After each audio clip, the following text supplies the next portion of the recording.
নমস্কার বন্ধুরা, education culture YouTube চ্যানেলে তোমাদের স্বাগতম। তো দেখো, তোমরা যারা diploma first year first semester স্টুডেন্টরা রয়েছো তাদের জন্য কিন্তু আমি একটা সিরিজ শুরু করেছি বা চালু করেছি বলতে পারো। সেটা হচ্ছে 10 MCQs পার ডে, বুঝতে পারলে? তো এখানে মাল্টিপল চয়েস কোশ্চেন থাকছে, প্রত্যেক দিন 10টা করে প্রশ্ন করাচ্ছি। এমন বিষয় নয় যে শুধুমাত্র যে কোনো একটা সাবজেক্ট থেকে করাবো, সমস্ত সাবজেক্ট থেকে কিন্তু প্রশ্ন আসবে। তো আজ দেখো, আমি তোমাদের আগের দিন করিয়ে দিয়েছি অ্যাপ্লাইড ফিজিক্স, তার আগের দিন ছিল তোমাদের ম্যাথামেটিক্স 1। আজকে আমরা আলোচনা করব অ্যাপ্লাইড কেমিস্ট্রি সাবজেক্টটা নিয়ে। তো এখানে দেখো, আমি তোমাদের 10টা কোশ্চেন যেমন আলোচনা করব, সেই 10টা কোশ্চেন এমনটা হতে পারে যে সেম টপিক থেকে আসছে বা সেম সাবজেক্ট থেকে, সেম টপিক থেকে বা সেম সাব টপিক থেকে, বাট আবার এমনও হতে পারে যে আলাদা সাব টপিক থেকে আসবে। তো তাই একদম কোনো নিশ্চয়তা নাই, বাট যেখানে যে প্রশ্নগুলো তোমার থাকবে সেই প্রশ্নগুলো কিন্তু প্রত্যেকটা বছরে বা ইয়ারলি আসা প্রশ্ন। ফলে একটা প্রশ্ন এমন হবে না যেটা করলে তোমার কোনো ক্ষতি হবে। ওকে, প্রত্যেকটা প্রশ্ন ইম্পর্টেন্ট এবং অনেক রিসার্চ করে করে তবে গিয়ে এই প্রশ্নগুলো কিন্তু পেয়েছি। তো যাই হোক, আমরা প্রথমেই চলে যাচ্ছি। আজকে আমাদের সাব টপিক হচ্ছে ওয়াটার এবং তার সাথে হচ্ছে atomic structure, chemical bonding and solution.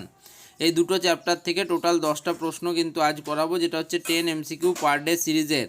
আজকে হচ্ছে পার্ট 5 এবং পার্ট 6, কারণ পাঁচটা করে আমরা প্রশ্ন করাবো বলে এটাকে পার্ট 5 অ্যান্ড পার্ট 6 রেখেছি। আজকে কিন্তু টোটাল 10টা প্রশ্নই আলোচনা হবে। তো প্রথম প্রশ্ন দেখো, question, which of the following compounds creates temporary hardness of water.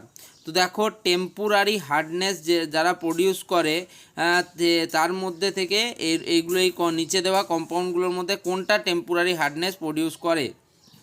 Option A CaHCO3 তার হোল টোয়াইস, বি হচ্ছে CaCl2 calcium chloride, FeSO4 iron sulphide, and D হচ্ছে নান অফ দিস। তো তোমরা প্রত্যেকের আনসার জানো, সেটা হবে CaHCO3 তার হোল টোয়াইস। এবার যদি এর ডিটেলস তোমাদের জানতে হয়, যদি কেন এটা টেম্পোরারি হার্ডনেস চালু করে, তাহলে কিন্তু আমার ওয়াটারের কিন্তু তোমাদের ক্লাস করানো আছে। তো সেই ক্লাসটা তোমরা দেখতে পারো, সেখানে কিন্তু ইন ডেপথ ডিটেলস তুমি আরও অনেক কিছু পেয়ে যাবে, যেমন EDTA মেথড থেকে শুরু করে প্রত্যেকটা জিনিস পেয়ে যাবে। তো তোমরা সেই ক্লাসটাকে ফলো করতে পারো। বাট এটার আনসার হচ্ছে তোমার CaHCO3 তার হোল টোয়াইস, যেটা হচ্ছে টেম্পোরারি হার্ডনেস অফ ওয়াটার তৈরি করে। হার্ডনেস অফ ওয়াটার কি হয়? সাবানের ফেনা, জলের মধ্যে কীভাবে সাবানের ফেনা উৎপন্ন হয় তার উপর নির্ভর করে এই জলের ক্ষরতা বা হার্ডনেস। ওকে, যদি বেশি ফেনা উৎপন্ন হয় তাহলে জলটা ভালো, যদি কম ফেনা উৎপন্ন হয় তাহলে জলটা হচ্ছে ক্ষরজল। বাংলায় বলা হয় ক্ষরজল, ইংরেজিতে বলা হয় হার্ড ওয়াটার, আর বাংলায় বলা হয় তোমার মৃদু জল, যেটাকে ইংরেজিতে বলে সফট ওয়াটার। ওকে, নেক্সট কোশ্চেন, 2 নম্বর প্রশ্ন কি দিয়েছে দেখো, which of the following compounds produces temporary hardness of water. দেখো, একই প্রশ্ন, WBSCT 2010, এটা হচ্ছে 2008, 12, 14, তার মানে 2008, 10, 12, 14, মানে 4 বছর দেখো এই প্রশ্নটা এসছে। তাহলে কত ইম্পর্টেন্ট প্রশ্ন হলে 4 বছর আসে সেটা বুঝতে পারছো। অপশান এ CaCl2, এটা তো এখান থেকেই তুমি বাদ পেয়ে যাচ্ছ।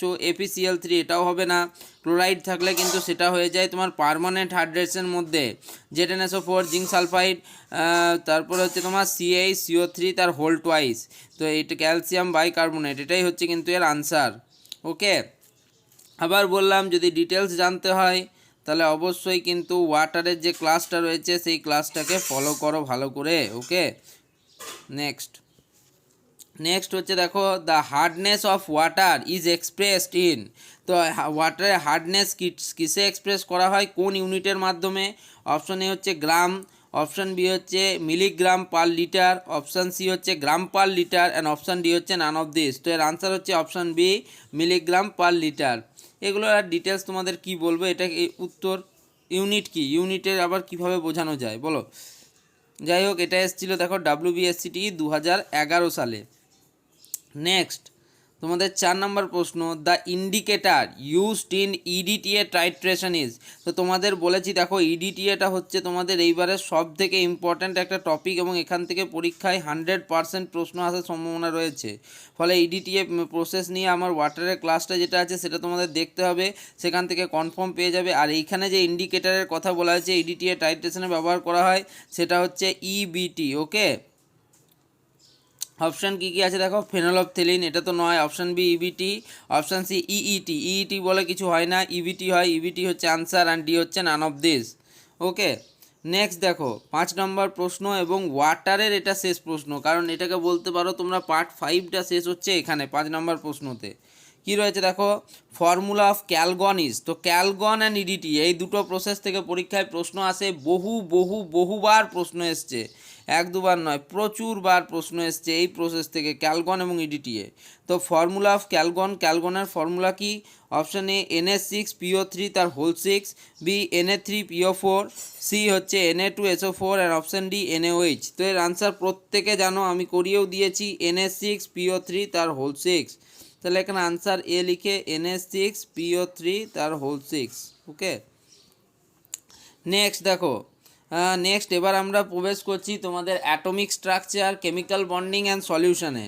তো এখানে কোশ্চেন নাম্বার 6 কী দিয়েছে দেখো, allotrope of carbon that can mark paper is. আমাদের কার্বনের এমন একটা অ্যালোট্রপের উদাহরণ দাও যেটা কিন্তু পেপার বা খাতার মধ্যে তোমার মার্ক করতে সাহায্য করে। তো অপশান এতে রয়েছে ডায়মন্ড পারে না, অপশান বিতে চারকোল, অপশান সিতে হচ্ছে গ্রাফাইট, অ্যান্ড অপশান ডিতে হচ্ছে কোক। এটার প্রত্যেকে উত্তর জানো যে গ্রাফাইট পেন্সিলের শীষে ব্যবহার করা হয়, পেন্সিলের যে শীষটা থাকে সেটা গ্রাফাইট নির্মিত হয় এবং তা দিয়েই কিন্তু আমরা খাতায় লিখি। তো সেই হিসেবে আনসার হলো অপশান সি, গ্রাফাইট। আর যদি হার্ড বলা হতো, allotrope of carbon that is very hard in nature, তাহলে সেটা হতো ডায়মন্ড। ওকে, নেক্সট আমরা এটা কবে প্রশ্ন এসছে এমন নয় যে এটা একটা পাতি প্রশ্ন, এটা দেখো 2003, 2006 দুবার কিন্তু এসছে, আগেরটাও দেখো 2013, 2016, প্রত্যেকটা কিন্তু ইয়ারে আসা প্রশ্ন, প্রায় প্রচণ্ড ইম্পর্টেন্ট। তোমরা ভাববে খুব কঠিন প্রশ্ন আসবে, এমন হলো পরীক্ষায় সব থেকে সোজা প্রশ্নটা হয়তো তুমিই পেলে। ওকে, নেক্সট দেখো, the shape of VF3 molecule is. তো এটা এসছে দেখো WBSCT 2013, 2019। আমি তোমাদের বললাম যে এই যে শেপ থেকে প্রচুর প্রশ্ন তোমাদের আসবে। ওকে, তাই কিভাবে মলিকিউলের শেপ ডিজাইন করতে হয় সেই রিলেটেড একটা ক্লাস আমি এক্সামের আগে তোমাদের নিশ্চয়ই দিয়ে দেবো। তো এটা তোমরা সবাই জেনে রাখো যে BF3 মলিকিউলের যে শেপ হয় সেটা হচ্ছে তোমার স্কোয়ার প্লেনার হয়। Okay, option C square planar. Next দেখো কোশ্চেন নাম্বার 9 হবে এটা তোমার, কোশ্চেন নাম্বার 8 কি বলছে, de Broglie's relation for electron regarding wave nature is. তো দেখো ল্যামডা ইকুয়ালস টু H/mv, এটাই হচ্ছে তোমার ডি ব্রগলিস ইকুয়েশন, যেখানে ল্যামডা হচ্ছে ওয়েভলেন্থ,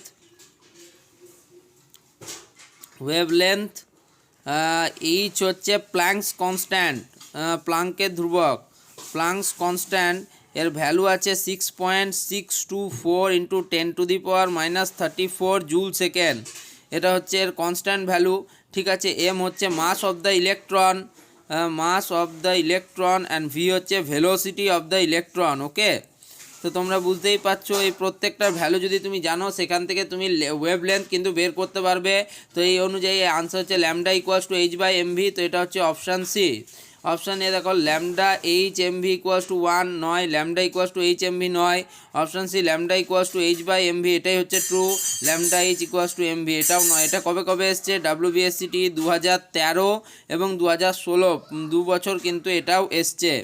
নেক্সট প্রশ্নটা দেখো কত ইম্পর্টেন্ট, 2013, 14, 16, 19 4 বছর এসছে, এই বছরও আসতে পারে, এটা কনফার্ম। এটা আমাদের সময়েও এসছে বাট অন্য সাবজেক্টে, বাট এটাও কিন্তু 2022-এও এসছে এই প্রশ্নটা। তো কী প্রশ্ন দেখো, which of the following is used as semiconductor. তো সেমিকন্ডাক্টর হিসেবে কোন কম্পাউন্ডকে আমরা ব্যবহার করব নিচের মধ্যে। তো অপশান এ হচ্ছে কপার, তোমরা কপার জানো একটা ধাতব বা কন্ডাক্টর, অ্যালুমিনিয়ামও একটা কন্ডাক্টর, পটাশিয়াম এটাও একটা কন্ডাক্টর, আর অপশান ডি হচ্ছে সিলিকন হচ্ছে তোমার সেমিকন্ডাক্টর। তো দেখো তোমার সেমিকন্ডাক্টর মেনলি দুই প্রকার হয়, সেমিকন্ডাক্টর দুই প্রকার হয়, একটাকে আমরা বলি এক্সট্রান্সিক সেমিকন্ডাক্টর